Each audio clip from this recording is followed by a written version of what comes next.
આજે સવારે આપણે જોવા માંગીએ છીએ. અને એટલે જો બાઇબલ તમે લાવ્યા છો તો અયુબનું પુસ્તક એનો પહેલો અધ્યાય એ આપણે ખુલ્લું રાખીશું. 456 પાન નંબર છે. અયુબની વાત આપણને દરેકને ખબર છે. અયુબ વિશે એવું કહેવામાં આવ્યું, પહેલી જ કલમમાં કહે છે કે એ ઉસ દેશમાં એક માણસ હતો, એનું નામ અયુબ હતું.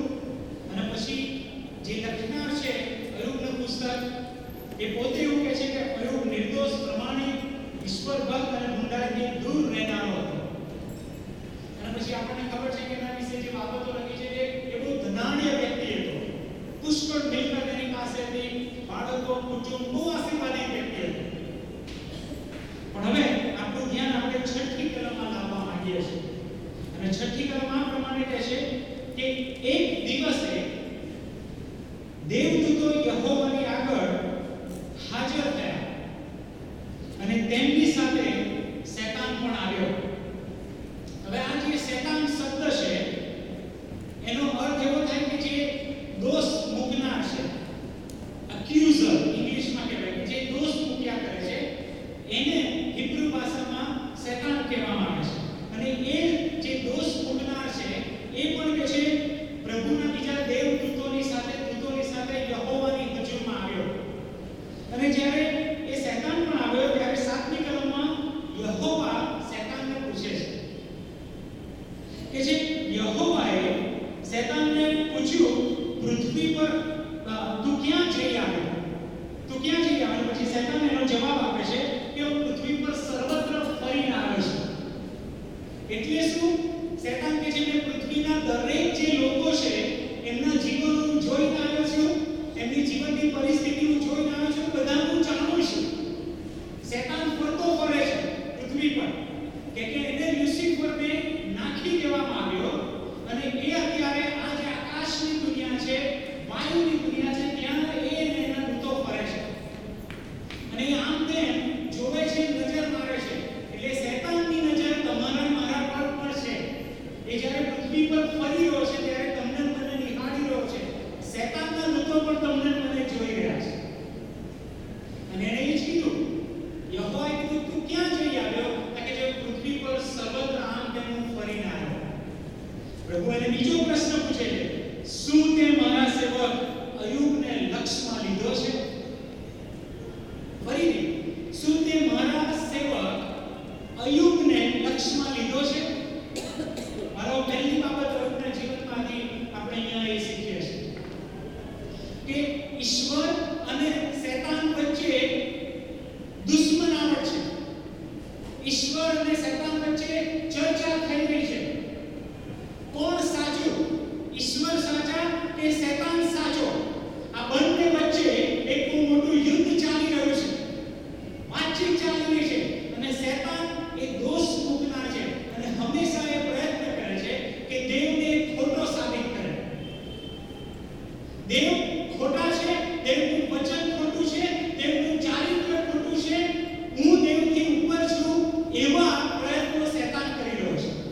અને જ્યારે બંને વચ્ચે વાતચીત થઈ રહી છે, કોણ સાચું કોણ ખોટું એ બધું થઈ રહ્યું છે, ત્યાં કે છે યહોવા બાપ શૈતાનને એક બાબત કહે છે, તે મારા સેવક અયુબને લક્ષ્યમાં લીધો છે. બીજા અર્થમાં પ્રભુ અયુબ વિશે શૈતાનને શું કહે છે કે તે મારા સેવક અયુબને છંછેડ્યો છે. તે મારા સેવક અયુબની કસોટી કરી છે. એને તે સંકટમાં મૂકીને એની ચકાસણી કરી છે મારા સેવક અયુબની. પ્રશ્ન હું જ્યારે વાસ્તુમાં અભ્યાસ કરતો ત્યારે મને થયું કે શૈતાન તો સર્વત્ર ફરીનારો પૃથ્વી પર અને યહોવા પણ પૃથ્વીના સર્વ લોકોને જાણે છે. તો યહોવાએ શૈતાનને જે પડકાર આપ્યો કે શૈતાન તે મારા સેવક અયુબને લક્ષ્યમાં લીધો છે, ત્યારે દેવ ખાલી અયુબ વિશે જ કેમ કહે છે? પૃથ્વી પર ઘણા બધા હતા એ સમયે. દેવે અયુબ વિશે જ કેમ શૈતાનને પડકાર આપ્યો કે મારા સેવકની તે કસોટી કરી છે, મારા સેવકને તે મુશ્કેલીમાં નાખીને જોયું છે કે કેવું રિએક્શન આપે છે, એ કેવું એને પ્રત્યુત્તર આપે છે, તે એની ચકાસણી કરી.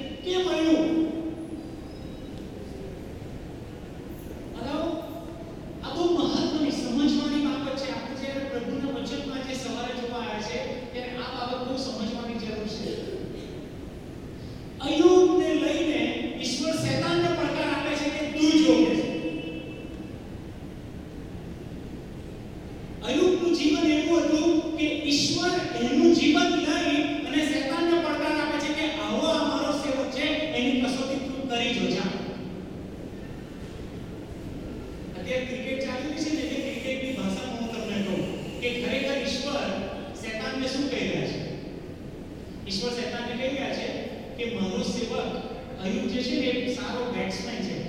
શેતાન એની સામે બોલિંગ કરી જોઈએ,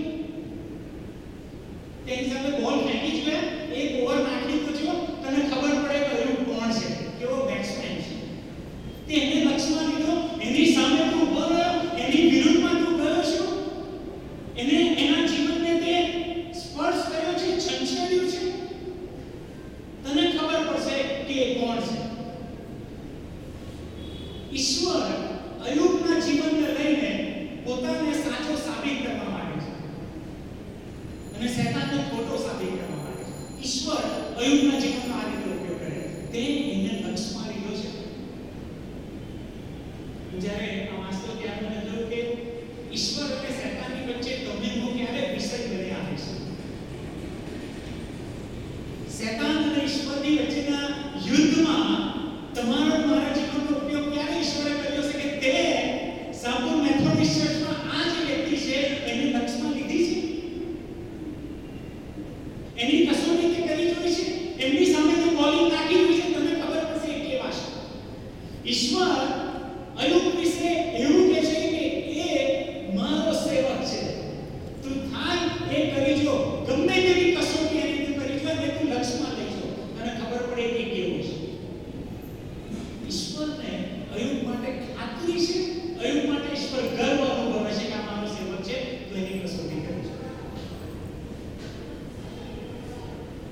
અયુબની જે કસોટી કરવાની ઈશ્વરે વાત કરી, લક્ષ્યમાં લેવાની ઈશ્વરે વાત કરી, એ 5 બાબતની વાત થઈ ત્યાં.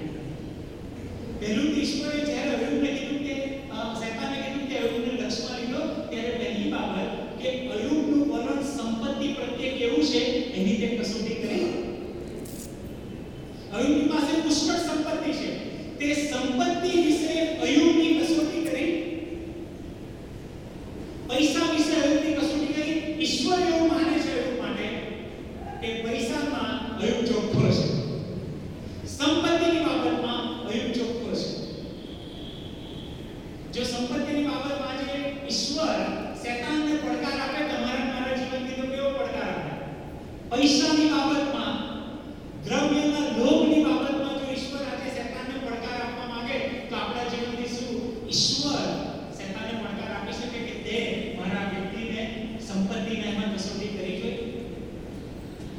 બીજી જે બાબત લખવામાં આવી છે કે અયુબના જે બાળકો હતા એ બધા મરી ગયા, એના વિશે પણ એની કસોટી. એટલે ઈશ્વર કહે છે એનું તો જે સંબંધો છે ને એનું કુટુંબ મરણ, એના કુટુંબમાં મરણ લાય ને એની કસોટી કરી છે.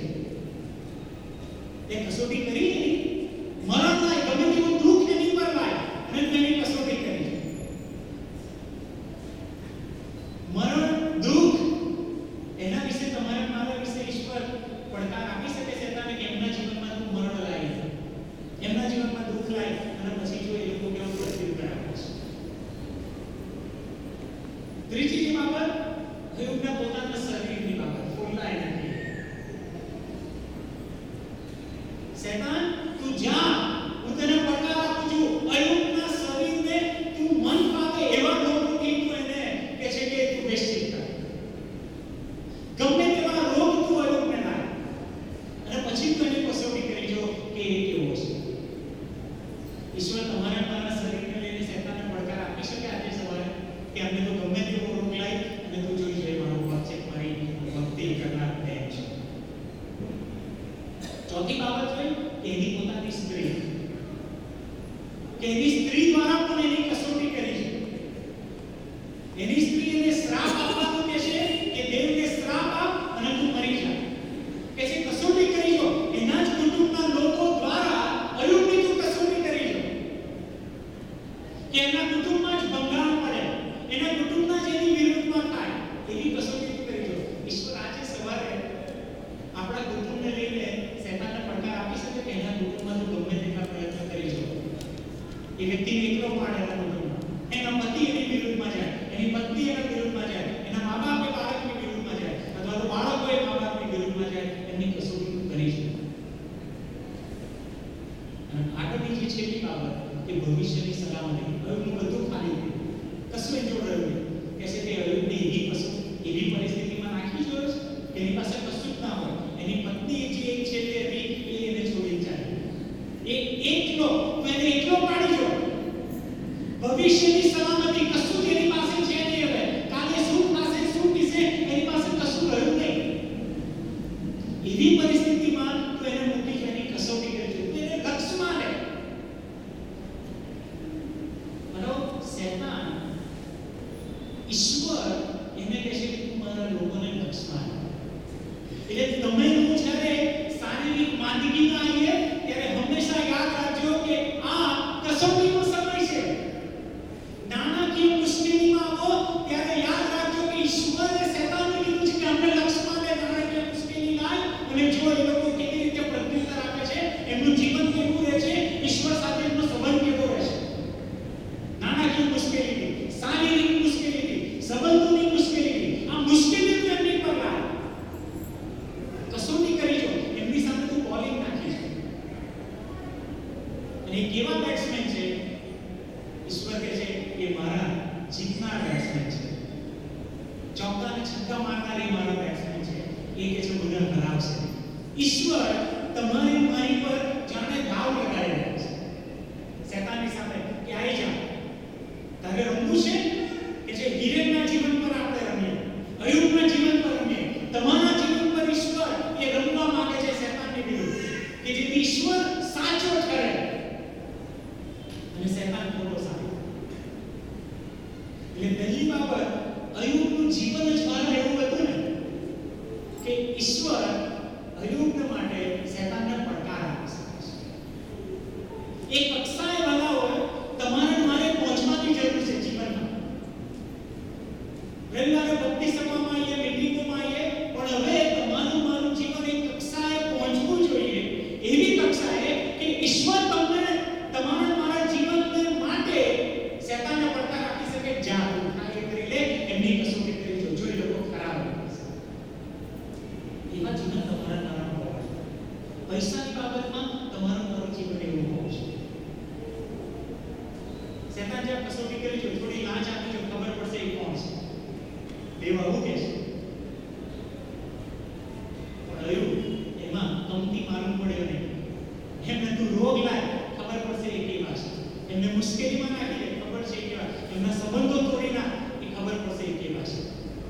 ઈશ્વર કહે છે મારા રોગ છે, એ મને કદી પીછો નહીં પાડે. ગમે તેવી પરિસ્થિતિમાં શૈતાન તો એની કસોટી કર, તું ખોટો સાબિત થઈશ. પણ એ લોકો તો મને કહે છે દેવ તરીકે હંમેશા કબૂલ રાખ્યો છે અને રાખશે જ. બરાબર? ઈશ્વરને કે આવું સ્ટેટમેન્ટ તમારા મારા માટે ભૂતકાળમાં કર્યું છે અથવા તો શું આજે કરી શકે છે કે શૈતાન જેમને લક્ષમાં લે, કસોટી કરે છે. એ કક્ષાએ તમારું મારું જીવન પહોંચે એવી જરૂર છે. એવું તમારે મારે કરવાની જરૂર છે.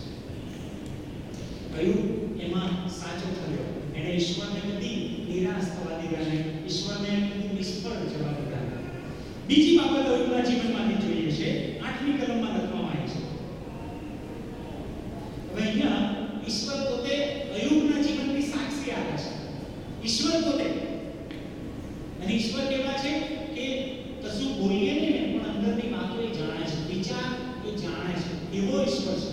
ઈરાદા એ જાણે છે. અને એ ઈશ્વર જ્યારે અયુબ વિશે સાક્ષી આપે છે ત્યારે 8મી કલમની આગળ બહુ જબરજસ્ત બાબત ઈશ્વર લખે છે. પૃથ્વી પર તેના જેવો 4 બાબત લખી છે: નિર્દોષ, પ્રમાણિક, ઈશ્વરભર અને દુષ્ટતાથી દૂર રહેનાર બીજો કોઈ નથી. બરાબર? આ માણસ સાક્ષી નહીં આપતું અયુબ વિશે. અયુબ પોતાના વિશે સાક્ષી નહીં આપતો હું આવો છું. મંડળી અયુબ વિશે સાક્ષી નહીં આપતી કે આ વ્યક્તિ આવો છે. ઈશ્વર, જીવતો ઈશ્વર જે કલ્પના જાણે છે, હૃદયના ઈરાદા જાણે છે, માણસ અંદરથી કેવો છે જાણે છે, એ ઈશ્વર અયુબ વિશે આપણી સાક્ષી આપે છે. બરાબર? કેવો છે તો કે છે કે એ સૌથી પહેલા તો કે છે નિર્દોષ છે. બ્લેમલેસ, નિર્દોષ. જેની પર તો કે છે આંગળી ચીંધી ના શકે એવો માણસ. ગજબની બાબત કહેવાય. ઈશ્વર જ્યારે સાક્ષી એમાં પોલિશ મારવાની વાત ના હોય, એમાં ખાલી ખાલી પ્રશંસાની વાત ના હોય, જેવું ચોખ્ખું હોય એવું ઈશ્વર હોય છે. ઈશ્વર જ્યારે કે આ નિર્દોષ છે ત્યારે માણસ નિર્દોષ છે. બરાબર? નિર્દોષ જે શબ્દ છે ને, બ્લેમલેસ, એનો અર્થ શું થાય? એનો અર્થ એવો કે એ કદી પાપ જ કરતો નતો, કારણ કે આ જે ઈશ્વર સાક્ષી આપે છે એના પરથી તો આપણને ચિત્ર એવું લાગે કે હવે બીજાને પાપ જ નહીં કર્યું. એ નિર્દોષ હતો, પ્રમાણિક હતો, કે જે ઈશ્વર ગુંડાઈથી દૂર રહેનાર હતો. એના જેવો કોઈ ભક્ત છે નહીં કે છે. એના પરથી એવું લાગે કે તો શુદ્ધ પવિત્ર કદી પાપ જ નતું કર્યું. એ સેન્સમાં નહીં લખવામાં આવ્યું. જ્યારે કે છે નિર્દોષ, પ્રમાણિક, ઈશ્વર પર ગુંડાઈથી દૂર રહેનાર, ત્યારે બધાને શું કહેવા માંગે છે? હવે તમારા મારા જેવો છો. આપણને પાપની સાથે જે ઘર્ષણ થાય છે ને, એવો જ અયુબ હતો. ઘણીવાર તમે પાપમાં પડી જઈએ છીએ, અયુબ પણ એવો હતો. તો પછી બાઈબલ એવું કેમ કહે છે? ઈશ્વર એની સાક્ષી કેમ આપે છે કે નિર્દોષ, પ્રમાણિક, ઈશ્વર પર અને ગુંડાઈથી દૂર રહેનાર? એનો મતલબ શું?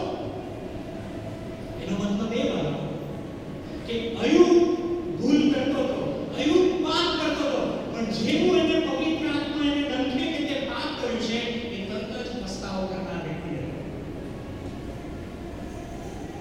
એ તરત જ પોતાની ભૂલ કબૂલ કરનાર વ્યક્તિ હતો, પ્રમાણિક હતો. પ્રમાણિક કોને કહેવાય? ભૂલ થાય તેને સ્વીકારે, એને પ્રમાણિક કહેવાય. ભૂલ ના કરે એને પ્રમાણિક ના કહેવાય. ભૂલ થઈ ગઈ હોય, પાપ થઈ ગયો હોય અને કબૂલ કરે કે સોરી, મને માફ કરજો, મારાથી આ ભૂલ થઈ, એને પ્રમાણિક કહેવાય. પૈસાની ગોલમાલ કરી હોય અને કબૂલ કરે કે મેં આ ગોલમાલ કરી, એને પ્રમાણિક કહેવાય. એવું આવો હતો. એવું નતું કે એના જીવનમાં કોઈ ગોલમાલ હતી નહીં, પાપની હતી, પણ છતાંય એ કબૂલ કરનાર વ્યક્તિ. ઈશ્વર એના વિશે હવે સાક્ષી આપે છે. બરાબર? આપણા જીવનને એ કક્ષાના પહોંચવા જોઈએ કે ઈશ્વર તમારા મારા વિશે હવે સાક્ષી આપે કે મારે આ જે સેવિકા છે, આ જે સેવક છે, એ આવા છે. પવિત્રતાને પ્રેમ કરીએ, પ્રમાણિક બનીએ, જેવા છે એવા. હું નબળો છું, મને નથી આવડતું, આ મારીથી ભૂલ થઈ છે, આ થઈ છે મારા, આ પાપ થયું છે, આ થયું છે. દાઉદની વાત કરો. દાઉદે બાદશાહ સાથે વ્યભિચાર કર્યો. એના પતિ ઉરિયા હિત્તીનું ખૂન કરાવ્યો. દાઉદે ખૂન પણ કર્યું, વ્યભિચાર કર્યો. દાઉદ પાપમાં ભયંકર પાપ, જેને ઈશ્વરે પસંદ કર્યો.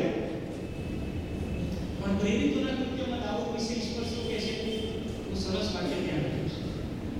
દાઉદ વિશે ઈશ્વર ત્યાં પ્રેરિતોના કૃત્યમાં એવી સાક્ષી આપે છે કે આ મારો મનગમતો માણસ. જેને વ્યભિચાર કરેલો, જેને ખૂન કર્યું, એના માટે ઈશ્વર આવા શબ્દો વાપરે. કેવી રીતે? જ્યારે ઈશ્વરનું વચન દાઉદ જોડે ગયું કે દાઉદ તે પાપ કર્યું છે, એ પછી શું કર્યું? દાઉદ કહે છે ઈશ્વર તું જાણે છે પાપી છે. દાઉદ કહે છે ઈશ્વરને પાપ કર્યું છે. દાઉદ પ્રમાણિક બન્યો કે હા, આખા ઇઝરાયલની આગળ એને પસ્તાવો કર્યો. નાથાન પ્રબોધકની આગળ રમ્યો કે હું પાપી છું, મેં પાપ કર્યું છે, સાચી વાત છે. બરો અમે પવિત્રતા કહેવાય. પવિત્રતા એટલે એવું નહીં કે પાપ ના થાય. પાપ થાય તો પસ્તાવો ક્યારે કરો છો એ નક્કી કરે છે કે તમે પવિત્ર કેટલા છો. ઈશ્વર તમારા મારા વિશે સાક્ષી ક્યારે આપશે?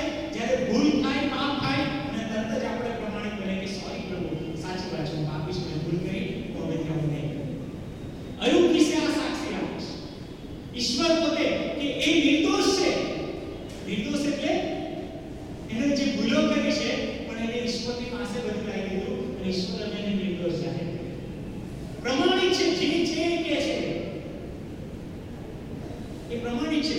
એટલે તો એના દીકરા અને દીકરીઓ માટે શુદ્ધિકરણના યજ્ઞ કરતો હતો. એ લોકો પાપ ના કરે એની માટે બલિદાન આપતો હતો. એ તો પ્રમાણિકતા બતાવે છે એવું કે રખીને મારા લોકે પાપ કર્યું, મારા દીકરા દીકરીઓ એટલે કે કરો. એ મારા બહુ તમારે મારે કોઈ કક્ષાએ પહોંચવાની જરૂર કે ઈશ્વર તમારા મારા માટે સાક્ષી આપે.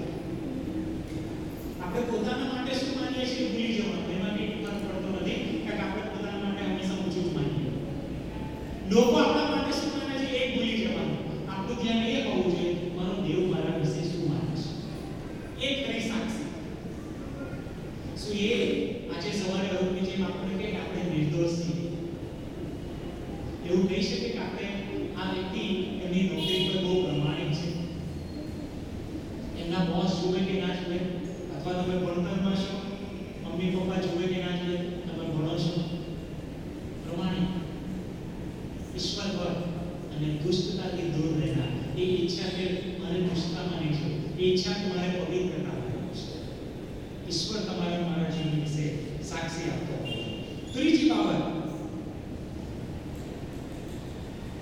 જ્યારે ઈશ્વરે આવી સાક્ષી આપી કે અયુબ તો આવો છે, ત્યારે 9મી કલમમાં અયુબ ઈશ્વરને પ્રશ્ન કરે છે કે ત્યારે શેતાન પ્રશ્ન કરે. શેતાને યહોવાને ઉત્તર દીધો કે અયુબ કારણ વગર ઈશ્વરની ભક્તિ કરે છે. કારણ વગર ભક્તિ કરે છે. શેતાન શું કહે છે? અયુબની પાસે એક કારણ છે એટલે તારી ભક્તિ કરે છે. ઈશ્વર કારણ વગર નહીં આવતો તારા ચરણોમાં. ઈશ્વર તારા દરબારમાં આ વ્યક્તિ આવે છે તો કે છે કારણથી આવે છે. બીજા અર્થમાં શું કહે છે? આ સ્વાર્થ લઈને આવે છે. સ્વાર્થને લીધે તારી ભક્તિ કરે છે, એમને ભક્તિ નહીં કરતો. ભલા દરેકની પાસે ઈશ્વરની ભક્તિ કરવાનું કારણ છે. આજે સવારે જો તમને પૂછવામાં આવે કે તમે ઈશ્વરને કેમ માનો છો, તમારી પાસે કારણ હશે કે ઈશ્વરની ભક્તિ તમે કેમ કરો છો. આજે રવિવારે ભક્તિ સભામાં તમે કેમ આવ્યા છો, તમારી પાસે કારણ છે તમે કેમ આવ્યા છો. આ જમાનો કયો છે? કન્ઝ્યુમરનો જમાનો છે. કે શું? મેળવી લેવું, ખેંચી લેવું. અને ઈશ્વરની ભક્તિ પણ મોટા ભાગે અવાજ કરનારા લોકો છે કે ઈશ્વર પાસેથી મેળવવું છે. મળે એટલે જ ઈશ્વરની ભક્તિ કરે. હું અલગ અલગ જગ્યાએ મીટિંગ ચલાવું છું ને, તો ઘણા બધા લોકો મીટિંગમાં મોટા ભાગે ક્યારે આવે ખબર છે? મેં જોયું છે, એમના ઘરમાં કોઈ બીમાર પડે ને એટલે તરત જ આવશે, સાહેબ પ્રાર્થના કરાવશો. એ લોકો કે પણ દર અઠવાડિયે આપણે મીટિંગ ચાલે છે, તમે ક્યાં હતા? બીમારી પડી ત્યારે જ આવ્યા? હાથ તૂટી ગયો ત્યારે આવ્યા? કે જે મારો છોકરો બીમાર છે પ્રાર્થના કરો ત્યારે આવ્યા? ઈશ્વરની ભક્તિ કરવાનું કારણ શું છે? સાચાપણું. ઈશ્વર સાચાપણું આપે છે એટલે એની ભક્તિ કરું છું. કેટલાક લોકો આવી કે હિરેનભાઈ નાણાકીય એકદમ કટોકટી આવી છે, પરિસ્થિતિ આવી છે, પ્રાર્થના કરાવજો. ઈશ્વર પાસે ભક્તિ કરવો, ઈશ્વરની ભક્તિ કરવાનું કારણ શું? કે મારી સલામતી છે, મને પૈસા આપે છે, મને પ્રમોશન આપે છે, મને સંભાળે છે. ઈશ્વરની ભક્તિ કરવાનું કારણ કયું? શેતાન કહે છે કે પ્રભુ આ સંપૂર્ણ જે મંડળી છે ને એ ભક્તિ કરે છે તો એની પાછળ કારણ છે. કારણ વગર એ લોકો તારા દેવળમાં નહીં આવતા. કારણ વગર એ લોકો ભક્તિ નહીં કરતા. અયુબ વિશે એવું કીધું, કારણ વગર નથી એ તારી ભક્તિ કરો. શેતાન આવું કહે છે. એટલે એનો શું થયો? ઈશ્વર ખોટો સાબિત થાય. શેતાનનો પ્રયત્ન એવો છે કે અયુબના જીવનનો ઉપયોગ કરીને ઈશ્વરને ખોટો સાબિત કરે. કે જો અયુબનું કારણ ખોટું હોય ઈશ્વરની ભક્તિ કરવાનું, તો ઈશ્વર ખોટો સાબિત કરે. શેતાન છે ને કારણ આપે છે કે અયુબ તારી ભક્તિ કેમ કરી રહ્યો છે, તો સૌથી પહેલા એ એવું કહે છે તું તેનું રક્ષણ કરે છે. સૌથી પહેલા અયુબ કેમ તારી ભક્તિ કરે છે? કે અયુબનું પોતાનું વ્યક્તિગત દેવ તું રક્ષણ કરે છે એટલે તારી ભક્તિ કરે છે. હવે મેં ઘણા બધા એવા જોયા છે કે શરીરમાં જ્યારે તકલીફ થાય ને, લાંબા ગાળાની બીમારી થાય, ત્યારે આપણે ઈશ્વર પ્રત્યે કડવા થઈ જઈએ છીએ. આપણા પોતાના શરીરમાં કે પોતાના જીવનમાં કંઈ એવું થાય, ઈશ્વર પ્રત્યે આપણે કડવા થઈ જઈએ છીએ. આપણી નોકરીમાં કંઈ તકલીફ થાય, ઈશ્વર પ્રત્યે કડવા થઈ જઈએ છીએ. શેતાન એ જ કહે છે કે તું એનું રક્ષણ કરે છે ને દેવ અયુબનું, એનું એટલે તારી ભક્તિ કરે છે. બીજી બાબત શું કહે છે? તેના ઘરનું તું રક્ષણ કરે છે એટલે તારી ભક્તિ કરે છે. એના ઘરનું, એના બાળકોનું તું રક્ષણ કરે છે, એની પત્નીનું તું રક્ષણ કરે છે એટલે તારી ભક્તિ કરે છે. તો ઈશ્વરે શું કીધું? જા તો એને લક્ષમાં. એટલે એનું જ્યારે વ્યક્તિગત રક્ષણની વાત આવી ત્યારે એના શરીર, આખા શરીરે ખંજોળ આવે એવા ભયંકર દુઃખદાયક એવા ફોલ્લા થઈ ગયા એના શરીરમાં. તો છતાંય અયુબે નકાર કર્યો અને ઈશ્વર પ્રત્યે કડવો થયો. ઈશ્વર પ્રત્યે કડવો થયો નહીં. બીજું શું કીધું? કે તું એના ઘરનું રક્ષણ કરે છે એટલે તારી ભક્તિ કરે. ઈશ્વર કહે છે એના ઘરને હું તારા હાથમાં સોંપું છું. અને શેતાન ગયો અને એના છોકરાને મારી નાખ્યા. અયુબનું કંઈ રહ્યું નહીં. એના દીકરા દીકરીઓ બાઇબલ કહે છે એ લોકો જુવાની અવસ્થા આપણા ઘરમાં મરણ આવે તો ઈશ્વર પ્રત્યે પછી આપણું વલણ કેવું થશે? 2 મહિનામાં મારા ભાભી 36 વર્ષના હતા અને એમને અઢી વર્ષનો એક દીકરો છે, 12 વર્ષનો દીકરો છે, કેન્સરના લીધે મરણ પામ્યો. 36 વર્ષ. પ્રશ્ન થાય, મને પ્રશ્ન થાય ઈશ્વર કેમ? પણ એ તો ઈશ્વર જોવા માંગે છે કે એમના ઘરનાને જ્યારે પકડ, શેતાન તું પકડ એમને, રોગ લાય, બીમારી લાય. શેતાન એ જ કહે છે કે તું એના ઘરનું રક્ષણ કરે એટલે તો તારી ભક્તિ કરે છે, પણ મરણ થાય પછી ખબર પડશે કે સારા ભજનીકો છે કે નહીં, ખરા ભક્ત છે કે નહીં. આપણા ઘરમાં બીમારી આવે, આપણા ઘરમાં તકલીફો આવે, સંઘર્ષ આવે, સંબંધોની, મા બાપ, પતિ પત્ની વચ્ચે, બાળકો વચ્ચેની જે મુશ્કેલીઓ આવે, એમાં આપણું વલણ ઈશ્વર પ્રત્યે કેવું રહેશે? થોડું આપણા સંબંધો હર્યા કે ઘર હલ્યું તો ઈશ્વર પરનો વિશ્વાસ હલી જાય છે. શેતાન એ કહે છે કે હરી જશે, આ પોતાની ભક્તિ એમને કરે છે આ કારણે. ત્રીજી બાબત કહે છે કે એના ઘરનું રક્ષણ કરે છે, પછી કહે છે એનું સર્વસ્વનું ચોગરદમ રક્ષણ કરે છે, એની સંપત્તિ. પ્રભુ એમની નોકરી તાત્કાલિક રાતોરાત બંધ કરાવી દે, પછી જોઈએ કે ખરા ભજની છે કે નહીં, ખરી ખરી આરાધના કરે છે. અયુબનું ધોરણાર બધું રાતોરાત જતું, તમારી મારી આવક જતી રહે રાતોરાત. પણ ત્યાં કહે છે કે તમે કેટલા ઈશ્વરને વિશ્વાસ કરશો? ઈશ્વર પ્રત્યે કડવા બનો છો કે બધું જ જતું રહે પણ છતાંય તમે કહો છો કે ના, અમારા દેવની ભક્તિ. અયુબ કહે છે કે તું એનું બધું લઈ ગયે તો તને ભૂલી જશે, એવું નહીં. અને છેલ્લી બાબત ત્યાં કહે છે એના કામ ધંધામાં તે આશીર્વાદ આપ્યો છે અને એની સંપત્તિ ઘણી બધી છે. એટલે શું? પૃથ્વી પરના લાભને લીધે માણસ ઈશ્વરની ભક્તિ કરે છે. જગતના લાભને લીધે, શારીરિક આશીર્વાદોને માટે માણસ ઈશ્વરની ભક્તિ કરે છે. બરાબર, આપણા જીવનમાં સાચું છે. ઈશ્વરની ભક્તિ આપણે કેમ કરી છે? પ્રભુ ઈશ્વર પર વિશ્વાસ કેમ કર્યો? પ્રભુ ઈશ્વરને કેમ માનીએ છે? સવારે ભક્તિ સભામાં કેમ આવ્યા છે? લાભો લેવા માટે ઈશ્વર તરફથી પડકાર એ છે કે બધું જ જતું રહેશે, બધું જ જતું રહેશે, કશું રહેશે નહીં. તમે ઈશ્વરની આરાધના કરશો કે ઈશ્વર હમણાં બોલે છે તમારે મારે એ રીતે આગળ વધવાની જરૂર છે, આત્મિક રીતે એની ઊંચાઈઓ પર જવાની જરૂર છે કે બધું જતું રહે, કશું રહે નહીં, પણ છતાંય અમારા દેવને અમે ભૂલીએ છીએ. દાનિયેલના 3 દીકરો યાદ આવે છે કે જેમને બળતી અગ્નિની ભઠ્ઠીમાં નાખી દેવાની તૈયારી, કે શબ્દ નાખી દે રાજા, અમારો ઈશ્વર એમાંથી છોડાવવા મેં શક્તિમાં છે, છોડાઈ શકે, પણ જો નહીં પણ છોડાવે ને તો પણ અમે એની આરાધના કરવાનું મૂકી દઈએ. આ કક્ષાએ તમારે મારે પહોંચવાનું છે. કન્ઝ્યુમરની પર મારું કે ઈશ્વર તરફથી બધું મેળવ્યા છે તો જ એની ભક્તિ કરીએ. ઈશ્વર બધું લઈ લે તો શું? અયુબ ત્યાં સાચો થયો અને અયુબના જીવનથી ઈશ્વર સાચો થયો અને શેતાન હારી ગયો. આપણા જીવનની કેટલી વાર ઈશ્વરનો વિજય થયો છે અને કેટલી વાર શેતાનને આપણે હરાવ્યો, અથવા તો કેટલી વાર આપણે ઈશ્વરને હરાવ્યો છે આપણા જીવનમાં શેતાનની આગળ, અને શેતાન આપણા જીવનમાં વિજય થયો છે.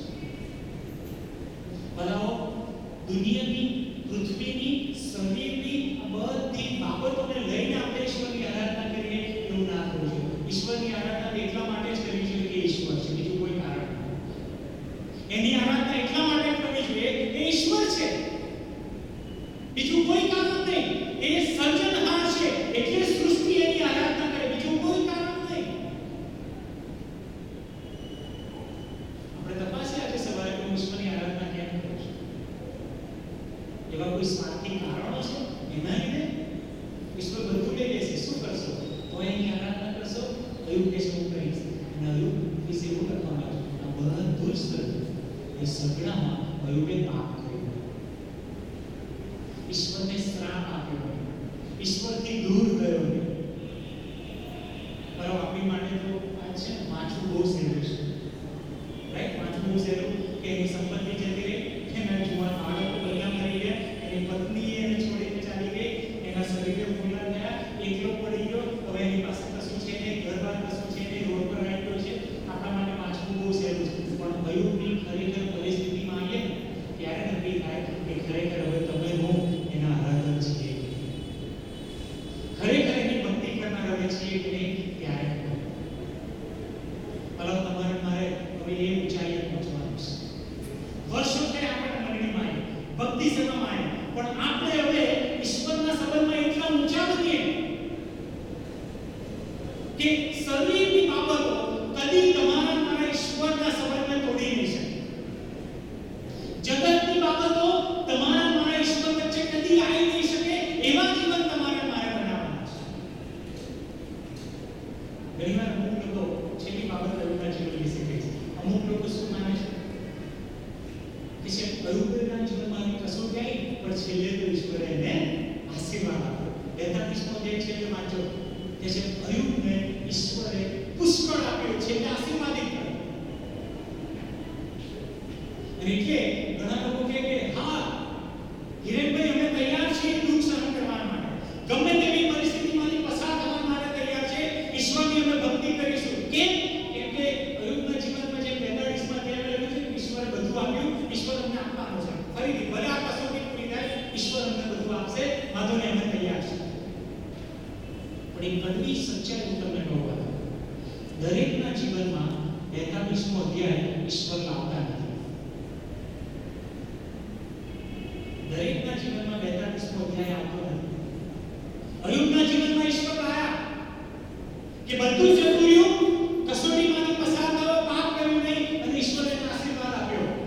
શક્ય છે કે તમારા મારા જીવનમાં 42મો અધ્યાય ના આવે કે આશીર્વાદ પૃથ્વી પરના જગતની જે વાત છે એ ના આવે. એ બીમારીમાં જ આપણે જતા રહીએ પ્રભુની પાસે. એ આપણા જ કુટુંબના જુવાન દીકરા દીકરી હોય કે મા-બાપ હોય કે પતિ હોય કે પત્ની હોય, એ ચાલ્યા જાય, મરણમાં ચાલ્યા જાય. શક્ય છે ઈશ્વર એમને જીવનદાન આપે, એમનો રોગ મટાડે. 42મો અધ્યાય દરેકના જીવનમાં ઈશ્વર નહીં આપતા, પણ છતાંય ઈશ્વર એ જોવા માંગે છે 42મો અધ્યાય જેના જીવનમાં ના આપે છતાંય એ છે આમ નહીં, છતાં ઈશ્વરની વિરુદ્ધ નહીં જતા, ઈશ્વર એવા જોવા માંગે છે. એટલે આપણા જીવનમાં પહેલો અધ્યાય તો નક્કી જ છે, બાળકો માની લેજો. પહેલો અધ્યાય દરેકના જીવનમાં ઈશ્વર આવે છે અને ઈશ્વર તમારા મારા જીવન પર દાવ લગાવવા માંગે છે. સો આજે આપણા જીવન એવી રીતે તૈયાર કર્યા છે કે ઈશ્વર શેતાનને તમે મારા માટે પડકાર આપો. પૈસાની બાબતમાં, શરીરની બાબતમાં, રોગની બાબતમાં, સંબંધની બાબતમાં, ભવિષ્યની સલામતની બાબતમાં ઈશ્વર તમે શેતાનને પડકાર આપો, એ મારી કસોટી કરે, હું તમારો ખરો વજની કરીશ. દુઃખ આવવા દો, હું તમને નહીં ભૂલું. મુશ્કેલી આવવા દો, નહીં ભૂલું. મારા પતિ મને છોડીને ચાલ્યા છે, હું તમને નહીં ભૂલું. મારી પત્ની મને આવું કરે, હું નહીં ભૂલું. મારા મા-બાપ આવા હોય, મારા બાળક આવા હોય, ઈશ્વર હું તને નહીં ભૂલું. દુઃખ આવવા દે, હું તને નહીં ભૂલું. પહેલો અધ્યાય દરેકના જીવનમાં આવવાનો છે. 42મા અધ્યાય કોઈ ખાતરી ઈશ્વર આપતા નથી કે તમને મને પૃથ્વી પર એ બધું મળશે. પણ 42મો અધ્યાય આત્મિક રીતે ચોક્કસ ઈશ્વર તમને મને આપે છે, અને તો ઉપરના આશીર્વાદ, ઉપરના આશીર્વાદ ચોક્કસ. તમે હું પૃથ્વી પર કદાચ ના મેળવીએ, પણ જ્યારે સ્વર્ગમાં જઈશું બાળકો, ત્યાં જો કસોટીમાં આપણે પાપ નહીં કર્યું, ઈશ્વરને સાચો સાબિત કર્યો છે, તો ઈશ્વર શું કહેશે? જ્યારે આપણે મુક્તિ પામીશું એના રાજ્યમાં જઈશું, ઈશ્વર કહેશે શાબાશ તથા વિશ્વાસ ઉજાગર, આય મારા રાજ્યમાં વિશ્રામ. તમારા મારા માટે ઈશ્વરને ગર્વ થશે, એ આનંદ કરશે કે આય શાબાશ તથા વિશ્વાસ ઉજાગર, અયુબ આય મારા રાજ્યમાં તો વિશ્રામ મળે. નહીં તો પછી કસોટીમાં ઈશ્વરને ભૂલી ગયા, હારી ગયા, વિશ્વાસ કરી ગયો, તો શેતાનની આગળ ઈશ્વરનો મોહ આપણા જીવનના લીધે નીચું જાય કે ઈશ્વર નાવ લગાવે છે કે આવા છે, પણ આપણે સાબિત નહીં કરતા. એટલે શેતાન કહે છે જોયું ને, તમે બહુ બોલર ઊંચા રાખતા આ માણસને માટે જો આ માણસ થાય છે, એના